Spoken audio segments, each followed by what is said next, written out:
Our planet may be under threat. One day, a natural or man-made disaster could make life on Earth impossible. If we can't live here, where will we go? I'm Dr. Basil Singer, physicist and robot builder. I'm on a mission to find a new home for the human race. Imagine doing this with a spacesuit on. I'll look at the best science on Earth to work out where in space we could live, and what dangers and adventures lie ahead for the space pioneers.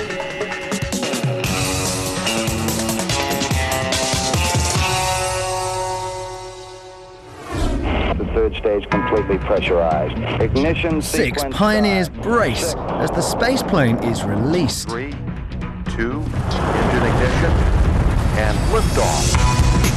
It cuts through the upper atmosphere at Mach 6.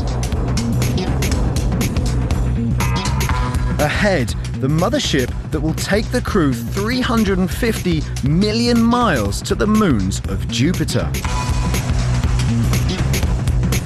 My mission is to plan the human colonization of Jupiter's moons. Jupiter itself doesn't have a solid surface. It's made of gas, but its moons are rocky like the Earth, and some are as big as planets. I've been checking out rockets that will take us to Jupiter in express time. I've seen technologies that will allow us to survive and flourish in extreme conditions, and I've experienced the thrills and spills our pioneers will face on these extraordinary moons. This is a mission to Jupiter's moons, a mission to save mankind. Callisto and the Jupiter system are just a mini solar system waiting to be reborn. Europa offers one of the best prospects for finding life in our own solar system. We will protect the Earth as a national park where humans will always come back to find their roots, but that will not be their home. Their home will be somewhere else.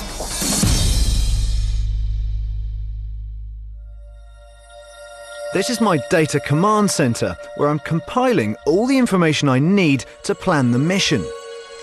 Jupiter has 62 moons, but most of them are just a few miles wide, and that's way too small to set up home there. The exceptions are 4 moons so big that you can see them from Earth with binoculars.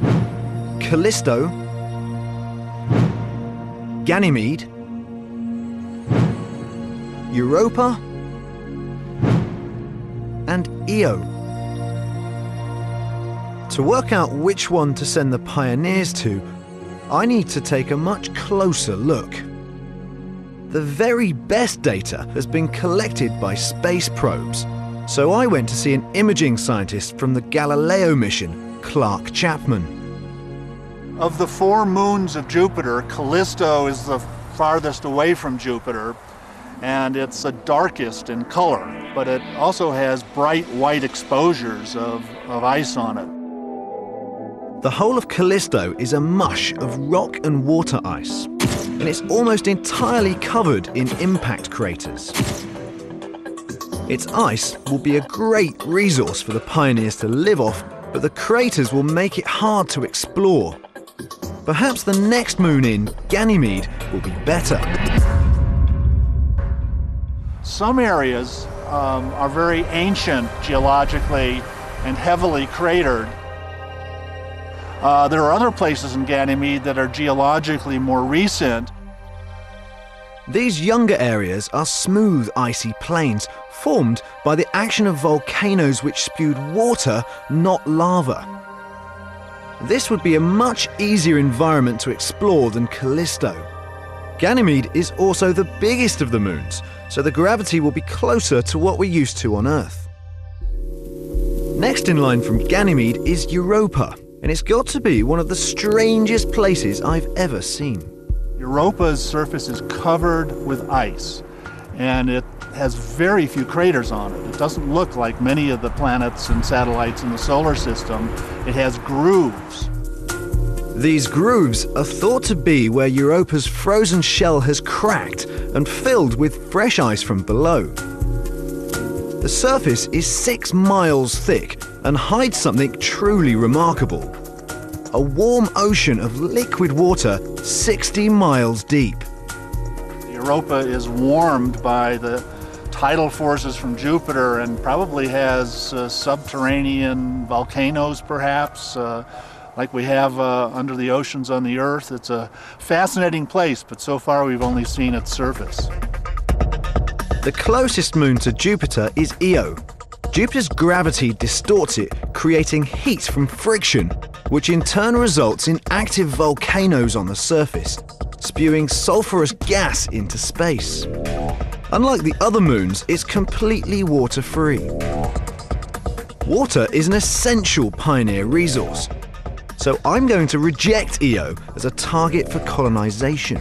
But the icy moons of Callisto, Ganymede and Europa are all still contenders.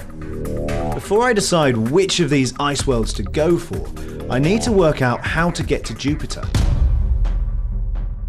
Journey time is the biggest consideration because it could take years.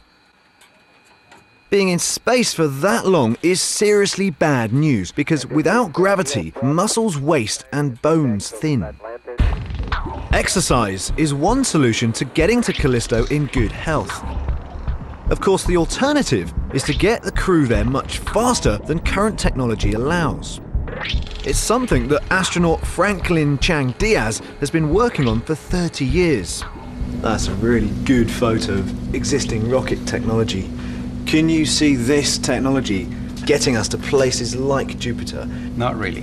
We will need advanced rockets. This is what we're working on here, plasma propulsion. Franklin's invention is called Vasimir. Instead of burning rocket fuel, it heats hydrogen gas until it turns into the fourth state of matter, plasma. Plasma is the same stuff that the Sun is made of, and it has the potential to take us to Mars in a month and to Jupiter in less than a year. What you're looking at is a jet of plasma at 1 million degrees Fahrenheit, and it needs some serious equipment to keep it contained. That is a massive door. It is pretty massive. Must be about 3 tons or something. And if you push it very gently, it just itself goes, you see? Wow. Now this is a lot like being in space. You see what it takes to slow things still got down. A lot of momentum, hasn't Yeah. it? And there's the Vasimir engine. There is the engine. Although it looks small, this is a full-sized prototype, and Franklin believes I'll only need 3 to get my crew to Jupiter. How do you make the gas into a plasma? The gas is ionized. It's turned into plasma by the action of radio waves. Very much the same way you heat things in your microwave oven at home. The energy of the radio waves is absorbed by the hydrogen atoms, heating them to a plasma, which is then channeled and accelerated out of the back of the engine by magnets. The gas comes at one end and it's turned into plasma, accelerated and ejected out into the chamber. And